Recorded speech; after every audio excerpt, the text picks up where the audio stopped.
Ready to start your CDL journey?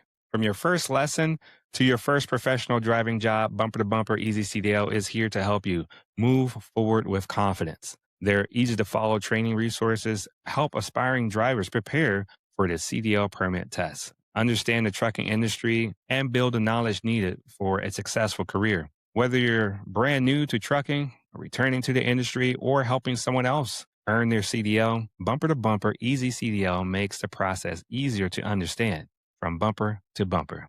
Your new career could be closer than you think. Get started with Bumper to Bumper Easy CDL today.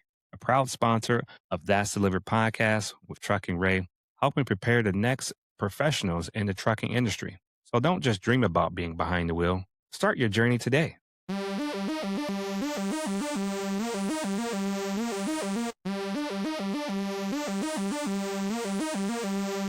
Welcome back to That's Delivered. I'm your host, Trucking Ray. And on this show, we talk about transportation and people who keep America moving and the stories that remind us that behind every load is a person with a story. Today's guest has spent more than 25 years in trucking, um, including many years behind the wheel with Bennett. Those experiences shaped not only her career, but her passion for helping drivers long after they park the truck.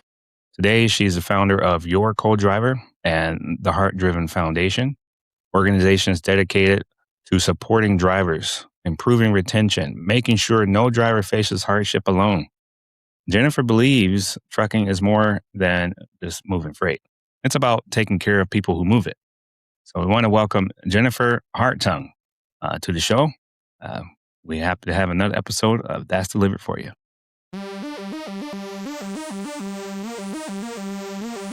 Jennifer, how you doing? Welcome to the show. I'm doing well. How are you? I'm doing well. Yeah, I'm so happy to have you here and talk about your experience and what you've been going through, trucking, the logistics, all of it. I mean, it's been a great journey, I'm sure. So, what got you started in the trucking industry? Maybe take people a few years back. I mean, if you want to talk about what it was like to get the CDL and things like that. I mean, I know it's been some time, but what can you remember to share with us? Well, I'm not that old, so I can kind of remember. But anyway, um, I started truck driving because I come from a family of truck drivers. My uncles drove, my father drove. So I figured it was just something I should do. So I went to truck driving school and I went for a whole whopping 7 days to get my CDL. So when I got Nice. out of that class, I didn't know anything. I didn't know I could shift, yes. I could drive, yes. But I didn't know anything about the fundamentals of it.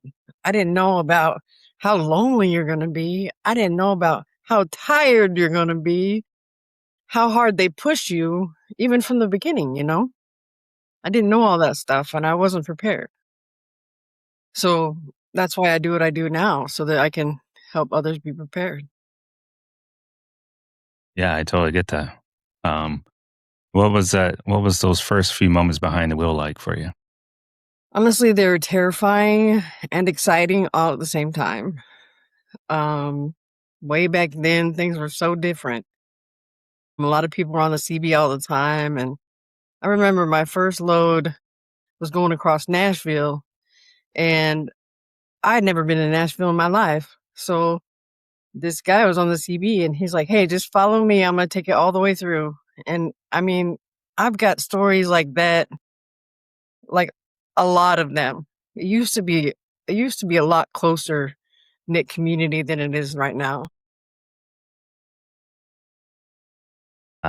I appreciate that. I mean, we look at social media and we say, man, we're more connected. We see the uh, electronically the pictures people are going through, but you're actually a little further apart. The feeling inside isn't the same. Definitely not. There's many cases where people have more anxiety with it. So, yeah, that sounds like a really great story. I like to think of the CB as one of the first social medias. Definitely. Probably the better experiment. What attracted you to one of the first companies I saw there is Bennett? What made you decide to build your career there? Well, I had been driving at a company called R&R, and they do government contracts, everything that goes boom. And a bunch of us gathered together and kind of went off our own way into Bennett. And so that was the beginning of the Bennett Heavy and Specialized. And I was there for a long, long time. And then I went to a couple other companies, and then I came back to Bennett through Ace Doran. Like I've told many people, it's one of the best companies I've ever worked for. Wow. Yeah, I see them on the road. Of course, I love their concerts. I mean, they're really doing great things, and the truck shows. Yep, I mean, they're if you wanna educate someone about trucking, I think they at least should go to one truck show to see what they're a part of. Yeah, definitely. yeah. How did you hear about Bennett? Um, kind of okay. The specialized trucking community is very small. There's only a few companies that do it, so we all kind of know each other a little bit. We all kind of see each other at the same places, and you just hear. You know how truck drivers always hear about this company or that company, and we were having some issues with the other company we were at, so a bunch of us just moved. We took off. Wow. So looking back, that accomplishment behind the wheel, what are you most proud of that you could share with us? Maybe one story that comes to your mind that has a fond memory? Um, well, I can tell you a funny story. Alright. Okay, so I worked for I don't know if I was at Bennett. Yeah, I think I was at Bennett, and we were carrying nitroglycerin. Yeah, and I was at the port, and I'm getting a can, canister put down onto the flatbed, and they drop it like 8 inches from from the bed Yeah. and drop it, bam. And we're like, oh, this is not good. Well, you can't get out when you're at the port. So I went to the first truck stop to scale it and started looking around the trailer. Well, the beam of the trailer was completely cracked because it was 40,000 pounds in this container. So we had to sit there overnight and wait for somebody to come get that container off. And the scariest part was when they picked it up because it was so heavy.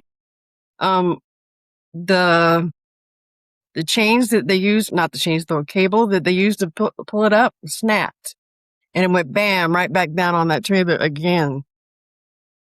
So they had to bring in another wrecker and finally got it moved on to a different trailer. But I tell you, in that 24 hours was one of the scariest 24 hours of my life.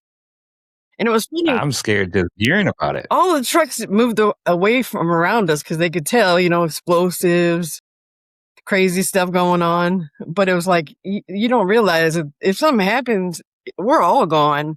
It don't matter how far you move unless it's a mile or two. But it was funny to me that everybody just moved out of the way. That's I've never thought about nitroglycerin. I mean, for people that don't know what nitroglycerin is, extremely explosive. I know there's some people that actually take nitroglycerin pills or, like, maybe they got a heart blockage or something, but that's a little different than the mass quantity of moving a hazardous material. I mean, there's Yes. so many that are out there that we don't really think about that can cause a lot of problems, and they're on the road while people are, getting in front of us and hitting the They have brakes. no idea. If they knew half the stuff that we carried, oh, they would be more careful. Yeah, you would think. Um, so man, that's definitely an unforgettable, forgettable story, and I appreciate you sharing that. Also, Glad you made it through it too, and you never know what those truckers are doing out there. So our hats are off to them. Thank you so much, and Bennett too. You guys are having, specializing in those things. I mean, we need companies like that. So trucking has a way of changing people. How did it change you going through some of those experiences? it made me way less afraid as a driver. At first, you think, "Oh, I've got this or I'm carrying that." Well, I mean, when you're carrying TNT and warheads and torpedoes and all that, you really don't care what's back there anymore. So you're just kinda calm about it all. So I guess it Nerves taught of me to steel. be calm under pressure. Yeah. Yeah, because if you didn't, that'd be a really stressful job, so not for everybody, you don't Definitely. wanna and also for people out there, if they're worried about, technology, automation, I don't think they're gonna put, autonomous trucks behind a lot of those or in front of those loads, so, good job security for those contracts and those companies, so great job. So, if the public could spend one day riding with a professional driver, what would surprise them the most? You know, aside from the load, what would you say? I think what would honestly surprise them the most would be the other four-wheelers around the truck driver. They'd be amazed at how much people get in the way or cause all kinds of issues, and I think they would really be surprised that it is so treacherous with the four-wheelers moving all in and out and around and slamming their brakes on and, all that stuff. I think they would be surprised. Wow. Yeah, I mean, a lot of times they're rushing home and I'm not sure what they're doing, what's next on the agenda. Maybe there's a sandwich they need to put together, but a lot of it's not important, can wait, and you see those signs out there, texting and driving, everybody's got their phone in their hand, even though there's hand-free devices out there. So yeah, you gotta be careful on those roads. Definitely. So just kind of looking to the human side of trucking. Have you've seen the highs and lows in the industry? What breaks your heart the most about what drivers go through today? I think it's the loneliness. I think the hours and hours you spend by yourself on the road. Of course, unless you're a team or something. But I think that is the saddest and most unspoken part of trucking is the loneliness and the feeling like you're doing everything by yourself. You're going through the hardships and yes, your family's at home and yes, they love you, but they're not right there with you. So I really try to, in my book and everything, I talk about really talking to people because you can go days without talking to anybody if you want to. You can without seeing anybody up close or talking to anyone, or you absolutely can do that. I mean, I wouldn't want anybody to. I definitely try and get people to at least talk to somebody every day, just because it's we're I hate to say this, but we're pack animals. I mean, we need people. We need each other. So I think that that's the saddest part for me is that most normal people that aren't drivers don't realize how lonely it actually is. Wow. Um, I'm with you on that. I totally understand. Still driving myself. Even if you're in a sleeper team, that person's got to go to sleep, Mhm. or you hope they do, Yeah. because they're going to take over and have your life in their hands. So yeah, wow. What a huge thing that people overlook. And even with, like I said, go back to the social media, people think they're connected because the buy-in when we first got started, but it actually is going to create more loneliness. Now you're seeing everybody do stuff, and you're not a part of it. All the stuff you're missing out on. You're seeing the cake being cut. You're seeing the celebrations. You're seeing the laughters. You're seeing people get together and have what you don't have. You're by yourself, so it takes a lot of stamina. Family sacrifice right Definitely. now for a lot of drivers. How important is it for them to support the family as well as the driver? Maybe companies are out there or support groups. What sacrifices would you explain to someone that's not aware of this industry? Well, you have to think of it as it's almost like, um, I think it's very difficult when your partner or your dad or your mom. I mean, I was a child of a truck driver. Um, I was a partner of a truck driver.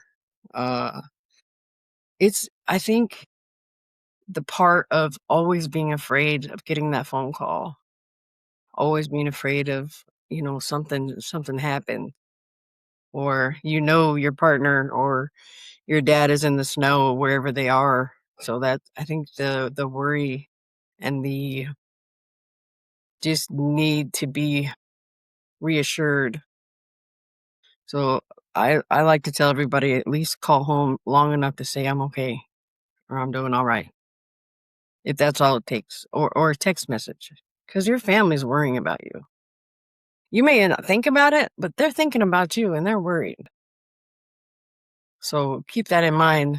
I mean, as a driver, you kind of get caught up in everything, and we're so rushed on time, and there's so much to do that we kind of forget about the little things. So I think just a little text message or a call would really help the families out a lot to not worry as much, maybe. Wow. Yeah. I mean, yeah, when you're by yourself, if you're not extremely connected with everyone, you really don't think about it. You're thinking about the job, you're thinking about getting there safe. Like you said, you can almost live in a bubble. Uh, but reaching out and letting other people know you're okay. Um, Maybe just don't think about that. I mean, that's a good reminder. I like that. Uh, in the back of their mind, and when I say, "Yeah, I got a brother, I got a sister, I got an uncle." You know, there's somebody in your family that's driving a truck, and you say, "Man, wonder how they're doing right now. It's so hot outside." Or it's snowstorm, and you're like, "Man, I wonder how they're doing." So yeah, they do have that thought that goes through their mind. You're right, Definitely. absolutely. So Mm. um, now the co-driver. What inspired you to create your co-driver? For people that don't know, can you help them with what it's like for the first 30 or 90 days? Why it's so important for a new driver? So 33 to 35% of drivers leave in the first 90 days. That's a huge number. Um, I think it all boils down, well, of course not all of it, but a lot of attention should be paid to the things that drivers aren't prepared for. They think they're gonna come out there, it's gonna be fun, and they're gonna get to travel the world. Well, unfortunately, yes, you get to travel, but you only get to see things from the highway or from a truck stop. There's a lot of things that they don't realize what's about to come, what's about to happen. So I think if we prepare people a lot more and we help them through those moments. I don't know about you when you started driving, but when I started driving, I had a moment where I was like, I can't believe I'm doing this. My family's at home and I'm way out here. Just that moment of realization, what have I really done? That first night you have to sit and not go anywhere, not work. You're not totally tired yet, so you got a lot of time to think. I just When I went to school for 7 days, like I said, I came out, I knew nothing, and I didn't know who to ask, and I didn't know, especially being a woman, I already was fighting the, "Oh, you shouldn't be here." I got literally told, "You should be in the kitchen." I mean, as a woman, it's different. So I definitely didn't wanna ask any questions and think, "Oh, well, I'm not supposed to be here." So, especially for women, it's important to have somebody to talk to, just somebody to say, "Hey, you may have be struggling right now, but it's gonna be all right. Just get through it. Just get through it."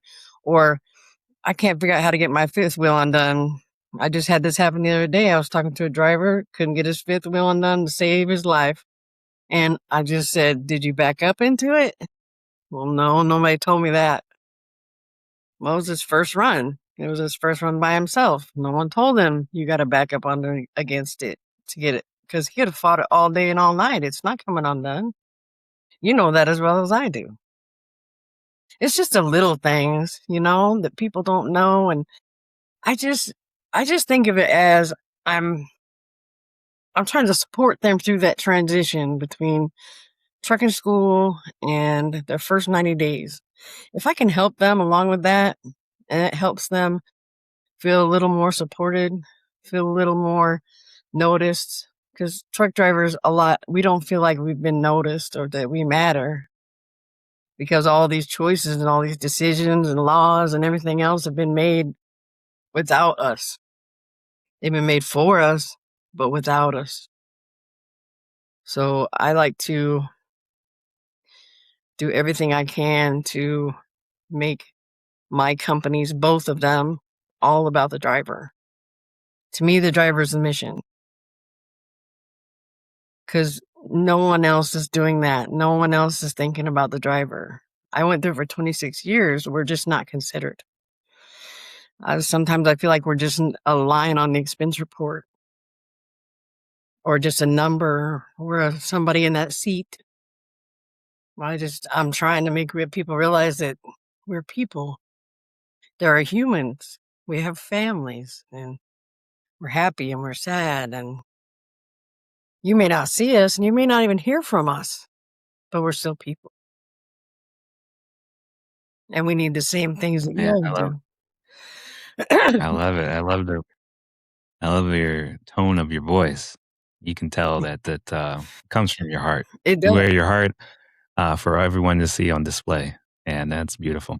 So, what are companies getting wrong about the driver retention? They're thinking driver shortage. They're thinking, got to get that driver to get it done. Can't get it done. Okay, next driver, please. Um, or are they actually trying to hold on to what they have and know that there's value there? And hey, I can refine this and make it better. I can make it shine. Um, what do you think? Do you think that's something that companies have that turn and churn type mentality? I do. I think I've actually heard it from a carrier or two. That's what we've always done. It's honestly hard for me to get people to see things a little differently from the driver's side. I I've like I said, 26 years I've been out here and it's like they've tried everything for retention. They've tried pipelines and they've tried people from other countries and they've tried all kinds of different things and just all they do that I can see is just throw as many truck drivers as they can and see which ones stay and which ones don't. And they don't take any control of that whatsoever or any concern into it, in my mind. Because I don't know about you, but when you left the company, did they care? Did they even ask you why? Yeah, I didn't know what I had. I didn't know how to actually talk to my company managers. So when I left, they realized that they lost a good driver. I actually came back to one of my companies, and it was a total different experience then. Well, that's good. And then I could see that I was valued. But I think I think initially they just think, oh, that person just wants to better themselves and go to another company, and they kind of left us hanging dry. I think they start to think more about the work they have to do to fill the seat again, and their minds are like, all right, I got to get this work done. But I think at a certain point they started seeing the person. They started seeing me. I don't know when that changed or how that changed, but I had one experience and then another one with the same company. But yeah, initially you're right. It was all right. See you later. Mhm. Yeah, and they Yeah, don't even crazy. ask you why or everybody talks about doing exit interviews. I've never had one. Never. So, I don't know who's given those, but, apparently not the people I've been with.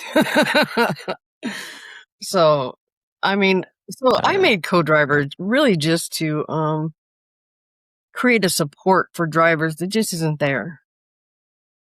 Drivers don't feel supported. At least I never did, and a lot of other people never did. They just throw us out there and say, "Okay, here you go. Here's a truck. Here's some keys. Go for it." Well, I think that in co-driver, I created something that I would have loved to have had. I would have loved to have been able to call somebody up and say, "Hey, I have this issue, whatever it is, big, small, whatever. I just don't know what to do." Or nobody's answering the phone in the office and because it's after 5. And I just wanted to create somewhere for people to go when they got questions or need help. And that's why I created that your takes me back. co-driver. I love it. It takes me back to when I first started and I didn't have my CDL, and I went to CDL school, and he says nothing changes in your life until you pass that test. I'm like, what is he talking about? Well, the guy I am today is not the same guy I was before I got my CDL, and I did not know that. So it's sad that you can have that opportunity right in front of you and lose it. So your co-driver is helping these people hold on to what I essentially call a lottery ticket in their pocket. The opportunities that they're able to have, the life changing um, situations that are able to help that individual have a different life um, Definitely. could be gone because maybe they had a dispute with someone at the company. They didn't know how to talk to them professionally, Right. and there they go. Right. So, what separates a company with great retention from one that is constantly hiring? I think just I call it I call the office people the people upstairs. So that's at the companies I've been in, that's what we pretty much call the people in the office, the people upstairs. I feel like the companies that really, at least the ones I wanted to stay with and the ones that other people I had told me about, they kind of all had one thing in common. And one was that they cared about their drivers. They knew their drivers. You know, the bigger ones is hard. It's hard to do that. But I was even at a very large company, and the guy that I worked for, my driver manager, he knew every one of our names. If we would walk up, he would know exactly who you are. That's different. That is different than walking in and you have to tell him who you are and what your truck number is. And no, it's different when you walk in and they say, "Hey, Jen, how you doing?" Or, "Man, it's nice to see you." Or, and I talk about another thing. You know those companies you go to and the driver room or whatever you want to call it, driver lounge is this tiny black dark room in the corner off somewhere that nobody else wanted.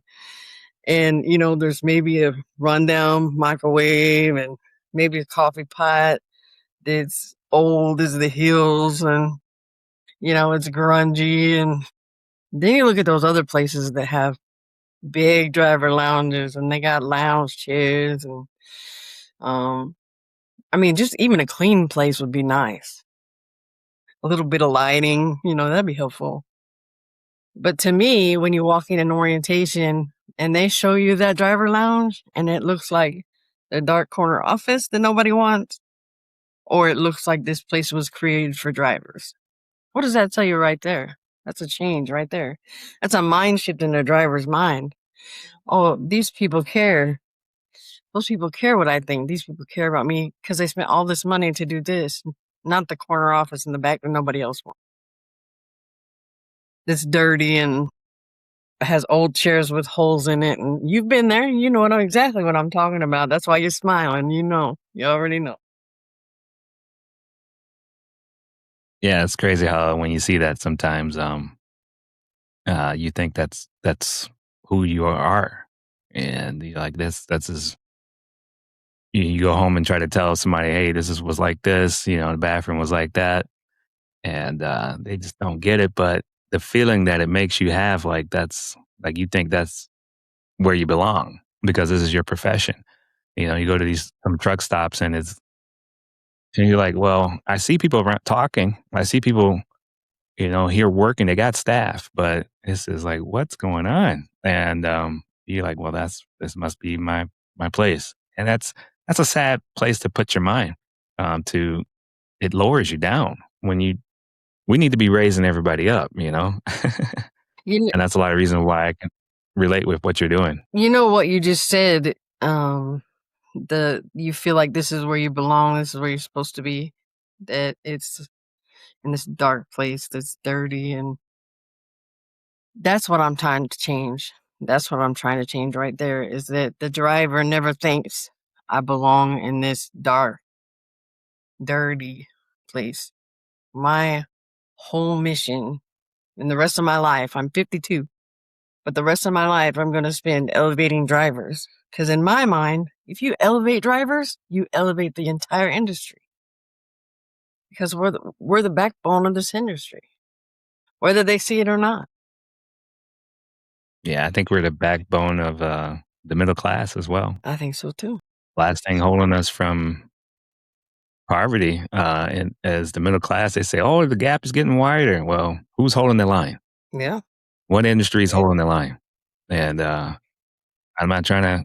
you know, take the brunt. I'm sure there's other industries as well, Yeah, but trucking is a huge part of it. it Yeah. is. It is. But yeah, the fact that you said that makes me know what I'm doing is right because you and I have never spoke before. We don't know each other, but we're truck drivers. So we know. We all know exactly what that feels like. We all know what it's like to walk in there and they say this room is for you. And it's not a very nice room. We all know what that's like.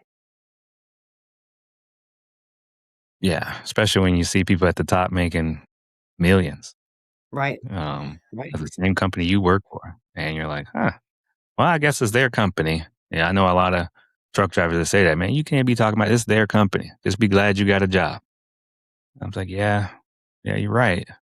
But how did they get there? Right. So, yeah, so, uh, I'm glad that there's people like yourself out there doing great things. Thank you. So, heart-driven foundation. Let's tell us about that. What inspired you to start that? Not just your co-driver, but also heart driven. I was in an accident in 2014. It was a guy hit his head on at 80 miles an hour. Um, went right underneath our truck, and um, both me and my partner were very, very badly injured. My leg was such a mess that I really didn't know if I'd walk again. And my partner ripped out her entire shoulder and had to have 2 surgeries. Well, my leg had to have 2 surgeries. Took us 9.5 months to get back to work. And I honestly didn't know that I would ever be able to make it, climb up in trucks and stuff. My leg is still not quite normal, but it works. Thank goodness. I can walk and all that stuff. But it's still not normal. But while we were in that part of, healing and taking care of ourselves, um, we nearly lost everything because we weren't at work. And we lived on um, workman's comp, which is not a lot of money, especially compared to what a truck driver makes. So I reached out to all kinds of places that say they help truck drivers, all kinds of them, all of them, big ones, little ones, all that. Not one of them helped us. Not one of them. Not only did they not help us, they never answered us. I filled out the paperwork. I did all the stuff you're supposed to do. We never got a phone call, nothing. So right then, once we healed and got back to work, I knew eventually at some point when I got off the road, I was going to create a foundation that does exactly what they say they do. Not, oh, we might do that. No, this is what we do. This is what we promise to do. I, as the founder, promise this is what we do. We may not be able to do everything that we want to, but I promise you, if we say we're gonna do it, we're gonna do it. So I feel like drivers that we work so hard and we sacrifice so much. I think that there should be one thing out there that when we can't drive, because the companies don't care when we can't drive, they don't even think about us again. My company never called and said, "Oh, hey, how you doing?" while we were off. So I decided there has to be somebody out there to walk with these drivers that aren't driving anymore or can't drive for a while or whatever the situation may be. It's time. It's time for somebody to stand up and say, "This is not acceptable." It's not. Everybody counts on us to get their toilet paper and all their other stuff. When we were in COVID, who was bringing everything? We were. We couldn't hide in our houses. We were bringing everything. So I think it's only fair that someone stands up and says, "You're hurt, you can't work. I'm gonna be right there with you. You're not gonna be Man, alone." I feel like, yeah, I feel like You're still a truck driver pulling right now. I can hear it. You're pulling people, Yeah. helping people. I mean, if we're not helping people, what are we doing? I know my wife's in sales. They say if you aren't helping people, you're not selling. Um, I got family in the restaurant business. They're helping feed people. I don't, you get compensated, but you're helping people. And then when we're out there driving, they got to get their stuff. You're helping people. So if you're not helping people, we might want to take a look at what are we doing? Because all of it should be a huge network of individuals on this planet helping each other. And I mean, man, going through a rough time like that. I mean, just to address that accident, I have a good friend of mine that was in a head-on collision. He had to learn how to walk again. He tells a story about how his parents helped him take a shower, and I mean, all those things that you take for granted. Yeah. And yeah, you went through it. You went through a lot there. Uh, Yeah. and I'm glad you got through it. You know, we Yeah. can look at the bad things, but hey, you turned it around. You Yeah. know, thank you for taking that pain and turning it to power. And look at all the great things you're doing. Like you said, if you're going to do what you say you're going to do, yeah, that's not easy. Not everybody can do that. Everybody wants to be the hype. No. Everybody wants to be the get your attention. But that's not what it's really about, is it? No. All right. So, what does no driver left behind mean to you personally? It means that when you're sick and at home or hurt, that your company and others don't forget you there. Because my company, I felt like they forgot all about us. I mean, it was so long, 9 months. I mean, that's a long time. But part of what Heart Driven does is I call people and say, "Hey, how you doing today?" or "How's it going?" or "What can I do for you?" Um, a lot of times they're like, "Oh no, we're okay." But I mean, I think they appreciate just somebody checking on them, you know. I like So just to have somebody there, care about you. that's awesome. So, when the driver reaches out for help, what does that first conversation usually sound like? Usually, unfortunately, it's very sad. It's usually the wife or um, sometimes it's the driver themselves, and but a lot of times it's a spouse, and the driver doesn't want to ask for help, but the wife says we need help. I had a driver with a brand new newborn baby, and he had gotten hurt, and he was very proud. But I've been able to send him diapers and Walmart cards, and because people are good, um, just help out little ways. I paid an electric bill. I mean, just everybody needs a different kind of help. There's a driver that I just talk to every couple of days, and that's enough. So really, just whatever they need. I mean, it might be small or it might be big, but I help as much as I can. Yes. What are some of the biggest misconceptions about drivers who suddenly can't work because of illness or injury that you see happens quite often? That uh, they got to tell you, hey, this I had this experience. How did it go for those people? Well, when I have this conversation with people, they always say, "Hey, do you cannot? I'm sorry, have you contacted this person or that person?" Well, no, because I know what they do. They don't help.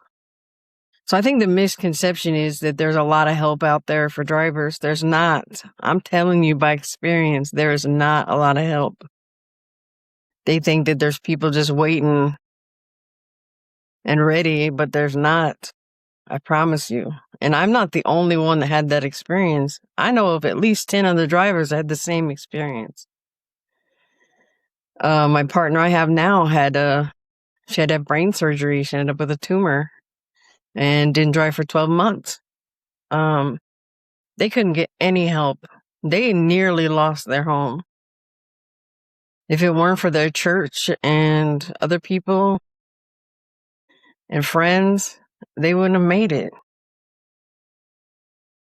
That's terrible. Wow. It is.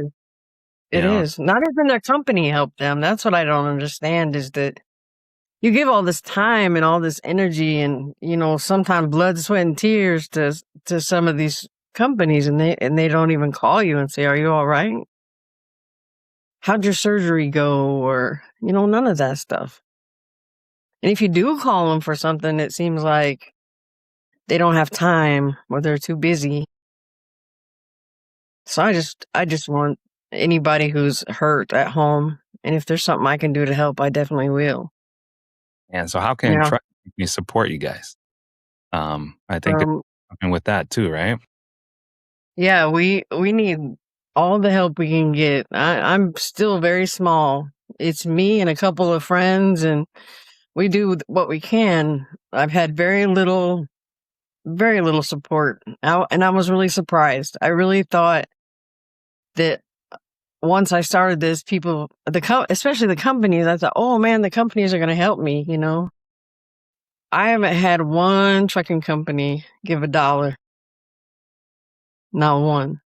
I don't know if they're like, oh, is this girl real or whatever? It's real. It's a foundation. You can look me up on the Louisiana State Board. It's real. I'm doing exactly what I say as best I can. I mean, I've even had to take some money out of my own account just to make sure people had what they needed. But I'm not getting the help I really thought I would. I'm doing the best I can. There have been people that gave money and companies, not carriers, but other companies, that have helped. Uh, but honestly, we really need help. Wow. Mm. Big shout out to everyone. Please go out and support Heart Driven Foundation or your co-driver. They're doing great things. And if you want your money to go somewhere that helps individuals like truck drivers and keep the industry going, I think it's like 3% of the country. It's actually driving truck. Now, that doesn't count all of supporting companies. So when you support a truck driver, you're also supporting other companies like truck stops, restaurants, the mechanics. There's nobody driving that truck. Hey, look at all the individuals that lean upon that industry and their families. That's a huge network to be a part of and to get your name out there to say, hey, we're about this. We're helping people in this way. What is one of your biggest supporters? Um, really, other people on LinkedIn. Um, I had um, I had some spots available for like founding donors, and I had people come out and become founding donors. Um, Women in trucking, they've been very helpful. Um, just getting the word out. They're happy to share my information out. Um, Really, even a share helps a lot. A sharing, when I'm having a campaign or something. Right now, I'm having a campaign for. Um, I'm trying to raise $5,000 so that I can get office space. Because when I get diapers and wipes, which I'm grateful for. Don't get me wrong, I don't have anywhere to put them, so I'm really trying to raise $5,000 so that I can get in and get an office space and storage area. Because we take anything. If you come and deliver food, I'm going to take food because I got people places I could give it to. Um, just anything. Walmart cards are really helpful because all I got to do is put them in an envelope and send them. Those are great. Walmart, Target, anything like that is really great because it's easier. I don't have to travel or mail. You know how expensive mailing anything is. Other than just putting it in an envelope, that's easy. Um, but I've actually traveled to some places and took some clothes and diapers and just food. And my dream one day is to be able to have a couple of trucks and, like little box trucks and be able to send units out when somebody needs help Because really, you don't think about all the things people need help with when they're hurt. I want to have a crew that goes out and like helps retrofit people's houses when they need those little handles in the shower. And we had to have somebody come put all that stuff up for us. We couldn't do it. Just all the little things that people don't think about. I want to have little trucks of people that go out and they show up at your door and they do whatever you need. Yeah. And community, right on wheel, Yeah. right? Community. Yeah.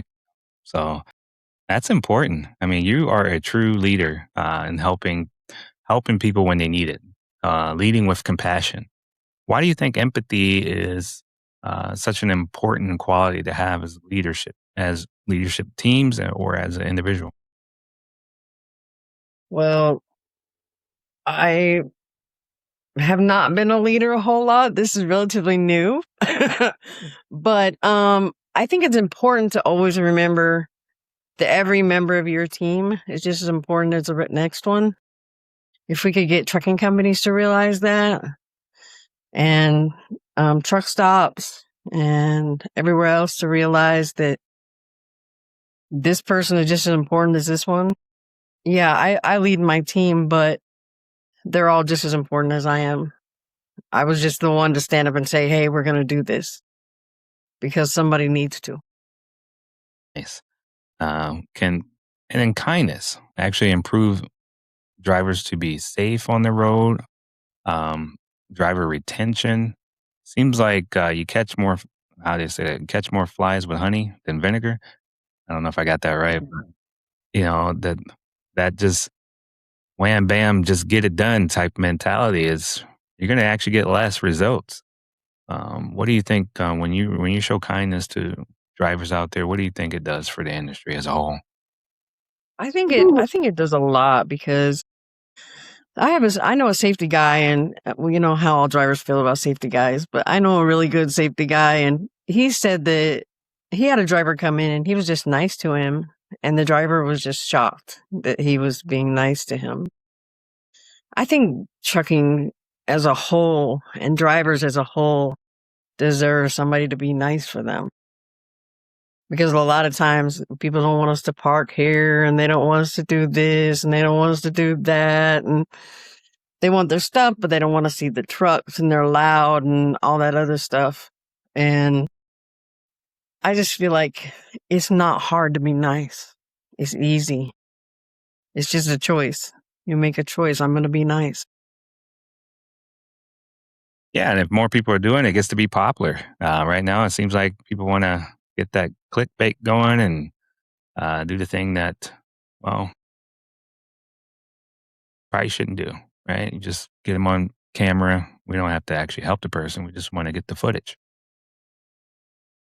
Yeah, I don't think that's even worth doing that. Yeah, Because in the end, I mean, what you're wasting all that energy for what? yeah, absolutely. So yeah, I mean, put your phones down and help individuals out, or think about what it would be like if it was you. So, I mean, think about the industry too, how women have been helping bring that sense of care to the industry, the things that you guys are able to help men in a male dominated industry. I mean, it's a great pair.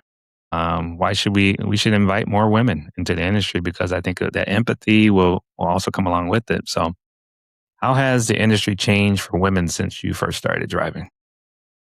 Well, it's changed immensely.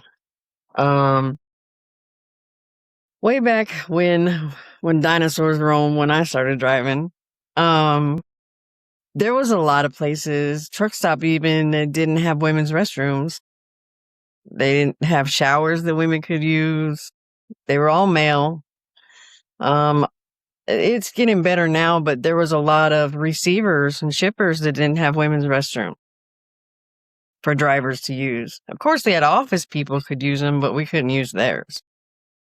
So I've been in a lot of men's restrooms, and um, another thing is, you know how hard. Okay, I have tiny hands, like they're small.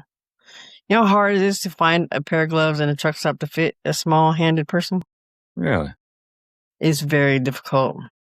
Very difficult. So yeah, But it's an mm, industry that was created around men and for men. yeah, they're going off of sales, weren't they? Which one will sell? Well, can we just get one pair of extra small gloves or two? Right? Yeah, that would Better be than nice. yeah. Wow, I didn't think about that either. I Um, mean, just the small things. I mean, think about that.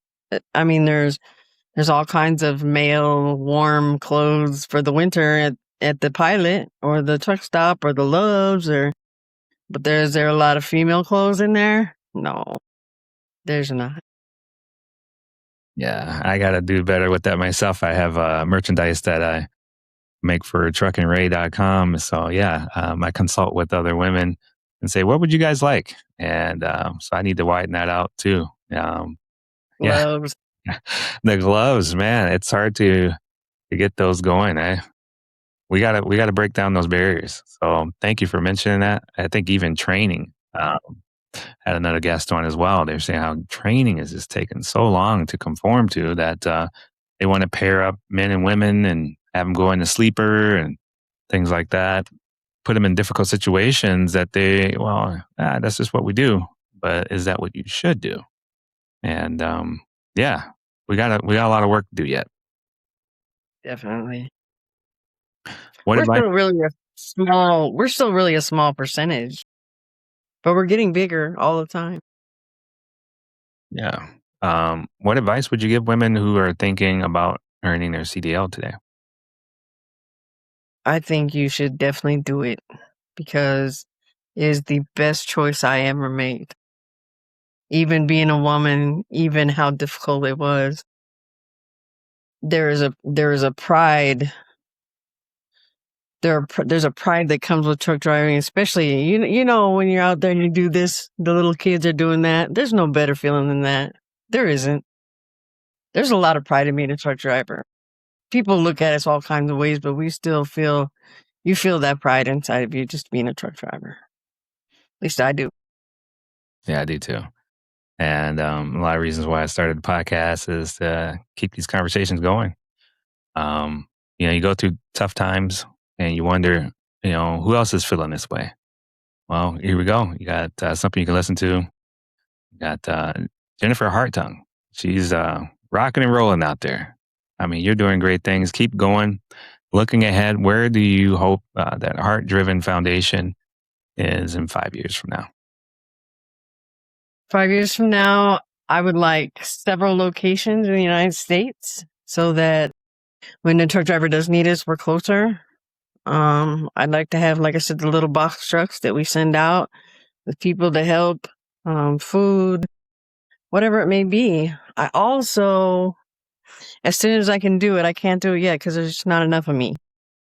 But soon I want to be, there's a lot of owner operators that get sick on the road and in the hospital, and they can't drive their trucks home because the doctor says you can't drive for however long. So we're going to start as soon as possible. Now, not yet, but soon, I hope, to be able to get those owner operators trucks home to them. Not only get them home, sometimes maybe even get them home and their dogs, because nobody lets dogs go anywhere. So I'd really like to help the driver, their vehicle, and their pets get home when they can't drive, when they get sick. Because who's going to get their truck? It's going to sit there and then there's going to be towed. And who can pay for all that when you can't even work? So that's the newest. That's what we're going to do next. I like that. That's a great idea. Even if a driver passes away, how does their truck get to where they need to go? I never thought about. There's a couple foundations that actually they do trucks when people pass away. They'll move them. Not sick Um, or since hospital. that's pretty much covered, but I just thought nobody's really doing that for people that are just sick and can't drive. Wow, So that's that's a part that's not being covered. yeah.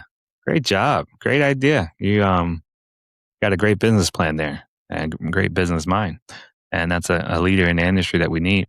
What impact do you think you hope your work leaves in the trucking industry as a footprint? Honestly, I hope that I change the view of truck drivers all over this country because I live my life every day. I'll always be a truck driver. But nowadays, I'm in places and rooms that I never dreamed I'd be into. And I'm talking to people I never thought I'd be able to talk to. So I hope that when people look at me, they think, look, she's a truck driver. I hope my whole vision is to elevate the drivers. So if I do that myself, and maybe some others will join me too, we can just raise up truck drivers. So that's my hope. That's what I want to leave behind. It's beautiful. I think that's great. I think you are a great person. I think you're going to do a lot of beautiful things out there for the industry and also for yourself. So outside of trucking, I want to get to know you a little better. Ask some rapid fire questions. All Um, right.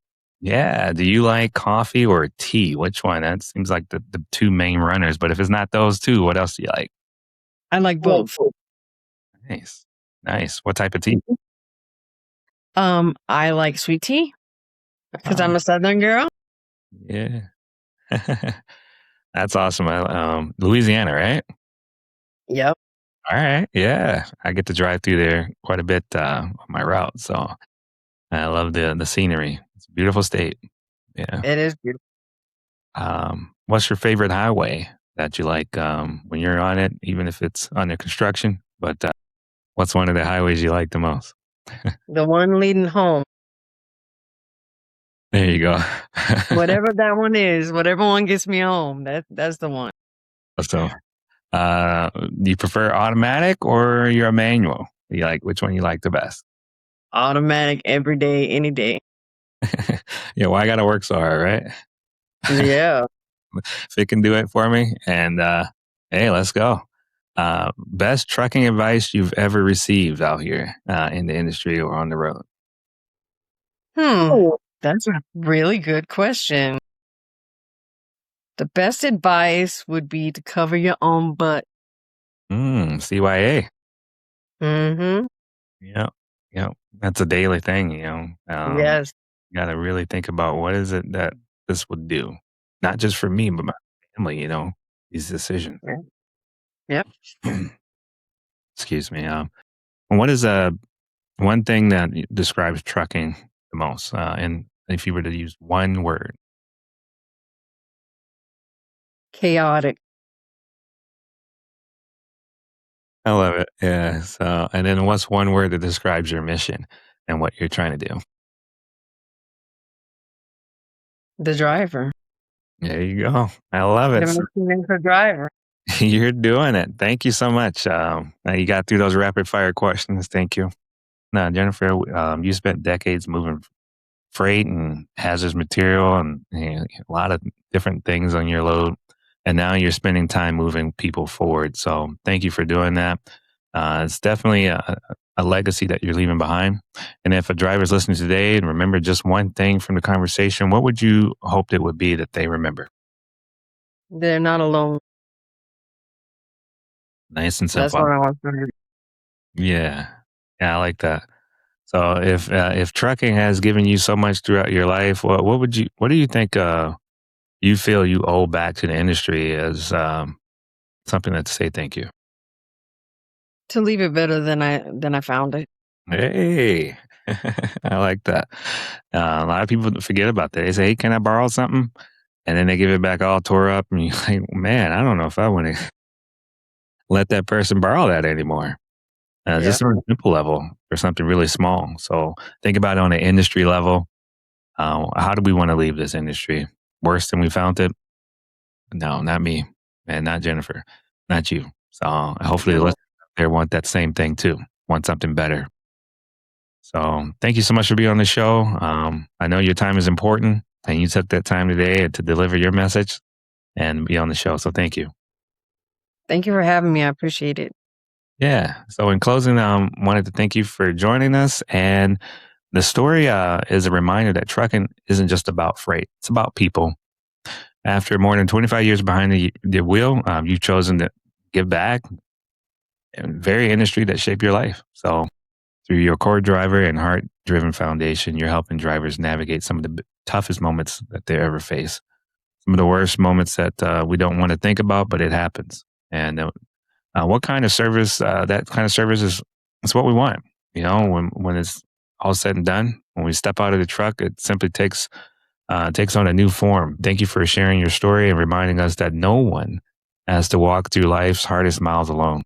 And that everyone here listening, if you enjoyed today's conversation, be sure to subscribe to the That's Delivered podcast, leave a review, share the episode with someone that you care about. Maybe someone is a trucker out there that needs a story to listen to, who believes that trucking is more than just a load, it's about people. And before we go, if you also enjoy the show and want to support what we're building here, go to truckandray.com and check out the new merchandise. We have a t-shirt that people like, Trucker Please. There's also a lot of other different things you can use as a reminder of what we're doing here.